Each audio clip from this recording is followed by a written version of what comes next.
Hello guys, so here is a vintage late 40s, I think, General Electric strap fan. Let's take a look at the informations. So you could actually use this with two different types of electricity. One is the typical 110, 120, 60 cycle volts that we have here in America. But it also is rated for 110 volts, 50 cycles in probably another country. Category number is FM10S41B. Specification number is 273106-1. Says AK right there. I don't know what that means. It's supposed to draw 0.6 amps. So I got this at an antique store. Paid about $80 for this, which I think I felt ripped off when I tested the fan.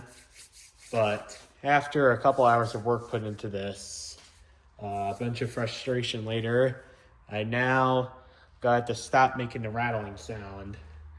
When I got this fan, the startup noises were horrible.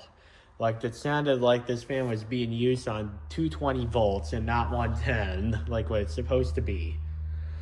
But some new thrust washers solved the problem. And I didn't record me fixing this fan because it was a learning experience of learning how to take one of these GE strap fans apart. At least the early ones. And yeah, this is my second strap fan I have in my collection. And oddly enough, this is the earliest version of this GE strap fan. I actually had the latest version of the GE strap fan on that wall right there. This is the one from like the mid-60s. This one right here would be from like 1948 is what I've been told. I could be wrong on that, but that's what I think it is. Because this is the earliest version with the gold color blades. Although I think this is more like a light brown, not a gold color like what I thought it was going to be. Pretty much brown all around. Bakelite base. The push button switch, I think that's what all GE strap fans were. So yeah, other than that racket that fan made, when I got this fan, it had no switch and the oscillation arm was missing. And I'll show you guys the repairs I did. This is a new switch that I have, although this does look like it would be the original switch. And this is this oscillation arm that I made, which it's kind of ghetto. It's wanting to fall apart, but I think I'm probably going to get a C-clip in here or something like that to hold it in place so it doesn't come out. Or I might just see if someone can 3D print a new arm for this, because I really would like to see this fan running in action with oscillation, but not have to deal with that arm tearing apart. So this arm works for now, but I'm probably going to do a better repair something in the future. And yeah. So, and also this fan has the original wire, wherever it is. Yeah, here it is. This is the original wire. It has a brown wire, but it has a white plug on the end. And I got some grease on that plug. I gotta wipe it off before it stains it. Not that this is stain free, but just to make it look better. So this fan is rated to draw 0.6 amps. We'll plug this in the kilowatt meter here. So we're testing this at 121 volts. Put this on amps. Here's on.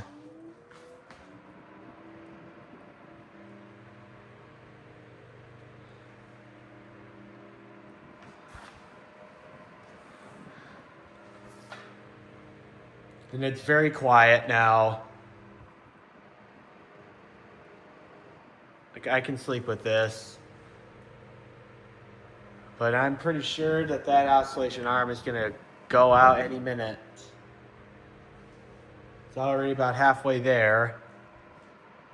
probably when I'm testing this, it's probably going to come off, which will be frustrating, but at least it's not something catastrophic. Yeah, it's almost there now. But this fan is drawing 0.57 amps, so it's a little less than what it was intended to draw,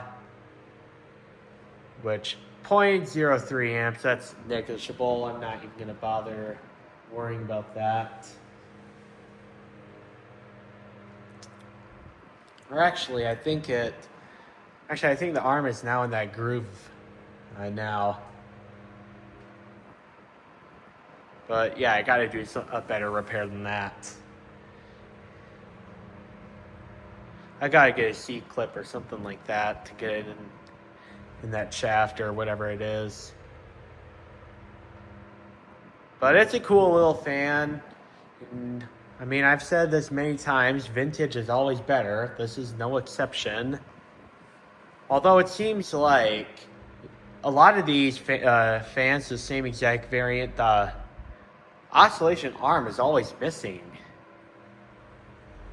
I don't know what happened to all those oscillation arms. I mean, they could be made of Bakelite like what the base was. So, and Bakelite is a brittle material, so it could very well have just broken off during operation. I don't know, but if anyone knows why, I'd like to know. Because pretty much every single video I find with the same exact variant fan, the oscillation arm is busted.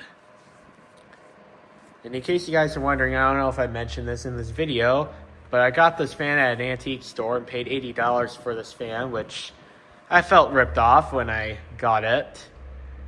But really the only reasons why I was willing to pay this much money for it is because the fan is in actually not too bad of condition. And the original wiring is still there. And this is actually a pretty special fan in my collection. A couple months ago, I went to an antique store and I saw this fan being used. But unfortunately, this fan was not for sale, which is very sad. So I've been looking for the same exact variant fan ever since, and I finally acquired one. Yes, it was expensive, but it was loud when I got it, and the oscillation arm was messed up and the switch was missing, but I fixed all of that. And I did learn something new on what these GE strap fans machinery are. But yeah, don't let these fans drop because the base will shatter if you do so. That's why I'm not really super fond with the Bakelite design. I don't even know if I would trust this on the wall. Although this fan is not a very heavy fan. This is not a heavy fan.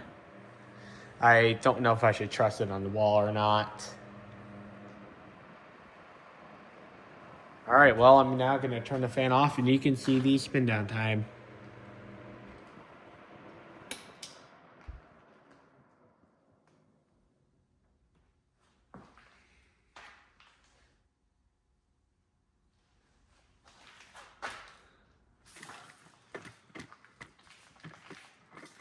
Alright, well, I'm going to bring the camera up close to this fan because this fan has a really neat startup sound.